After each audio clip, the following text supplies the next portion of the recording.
रजनी को बचपन से ही पेंटिंग का बहुत शौक था। वो हमेशा से ही पेंटर बनना चाहती थी, पर उसके माँ और पिताजी ने उसको कभी भी इस चीज के लिए सपोर्ट नहीं किया और उसकी शादी नीरव से हो गई।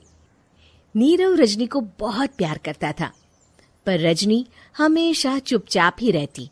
वो इस शादी से खुश नहीं थी। वो ये शादी नहीं करना चाहती थी। उसे तो हमेशा से पेंटर जो बनना था। अपने इस सपने को वो नहीं पूरा कर पाई, इसलिए वो हमेशा उदास रहती थी। रजनी, बहुत ही बढ़िया फिल्म लगी है, कल देखने चले? नहीं जी, कल मुझे बहुत काम है, मैं नहीं जा पाऊंगी। अच्छा तो कोई बात नहीं, संडे को चलते हैं। देखिए, मुझे फिल्म देखना पसंद नहीं है। आपको जाना है तो चले जाइए। नीरव को मना करके रजनी वहां से चली जाती है और अपने बैग को खोलकर उसमें बंद पड़े ब्रश और कलर्स को देखकर रोने लगती है।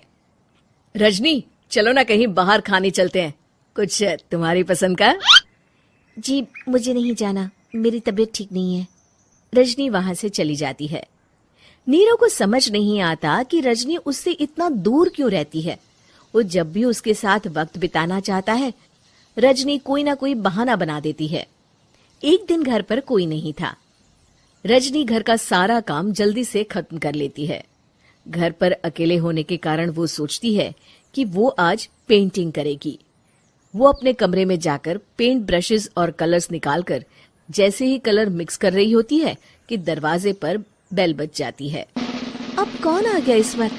इतनी मुश्किल से तो मुझे पेंट करने का मौका मिला है। रजनी दरवाजा खोलती है तो उसकी सास अपनी सहेलियों के साथ खड़ी होती है और सब घर के अंदर आ जाते हैं।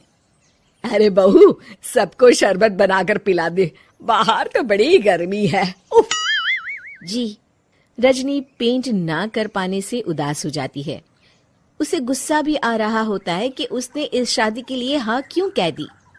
वो रसोई में जा रही होती है कि उसकी सास उसे रोकती है। बहू, सबके खाने का भी इंतजाम कर लेना, आज का लंच तो ये सब यहीं करेगी। हाँ। रजनी बिना कुछ कहे रसोई में चली जाती है। सबके लिए खाना बनाती है। सब खाना खाते हैं और रजनी घड़ी देखती है कि ये सब कब जाएंगे ताकि वो अपनी पेंटिंग कर सके। जब शाम होती है तब सब चले जाते हैं अपने घर। अरे बहू, सब तेरे खाने की तो बहुत तारीफ कर रहे थे, सबको बहुत अच्छा लगा खाना। आपको मुझे सुबह बताना चाहिए था ना कि आपकी सहेलियां आ रही है।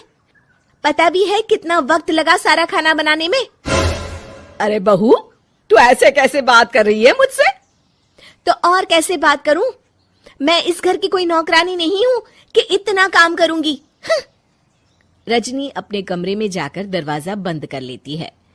शाम को जब नीरव आता है तो उसकी माँ उसे पूरी घटना के बारे में बताती है। क्या रजनी ने आपसे इस तरह बात की माँ?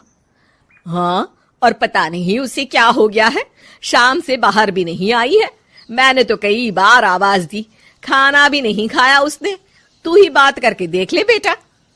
नीरव अपने कमरे का दरवाजा खटखटाता है। रजनी, दरवाजा खोलो, मैं हूं। रजनी दरवाजा खोलती है और फिर वापस जाकर अपने बिस्तर पर लेट जाती है।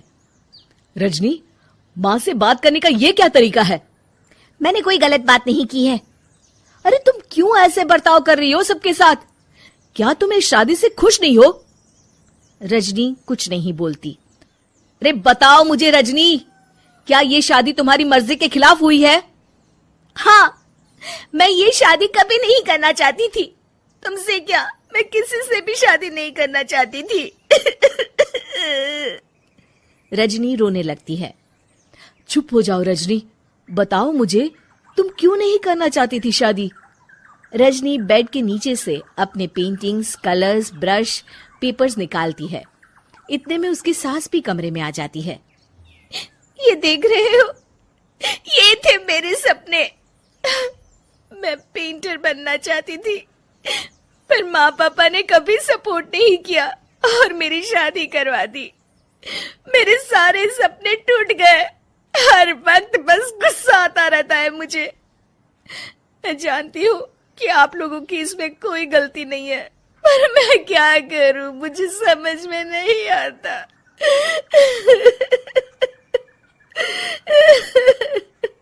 रजनी फूट फूट कर रोने लगती है।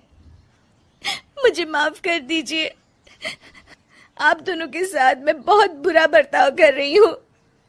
अरे रजनी बेटा, चुप हो जाओ तुम। नीरव पानी लेकर आता है। ये लो पानी पियो और शांत हो जाओ। रजनी पानी पीती है और उसकी सास पेंटिंग्स देख रही होती है। अरे नीरव, हमें तो पता ही नहीं था कि हमारी बहू कलाकार है। अरे कितनी अच्छी पेंटिंग्स बनाई है, देखो तो। ये वाली तो मैं अपने कमरे में ले जाऊंगी। आपको ये पेंटिंग्स अच्छी लगी? अच्छी नहीं, बहुत अच्छी लगी। और तुमने हमें बताया क्यों नहीं? तुम जब चाहे पेंटिंग कर सकती हो रजनी। हम तुम्हारे सपनों को पूरा करने में तुम्हारा पूरा साथ देंगे। हाँ बेटा, हम कला की कद्र करते हैं। हम कलाकार तो नहीं, पर मुझे गर्व है कि मेरी बहू एक कलाकार है। रजनी, नीरव और सास तीनों हंस पड़ते हैं।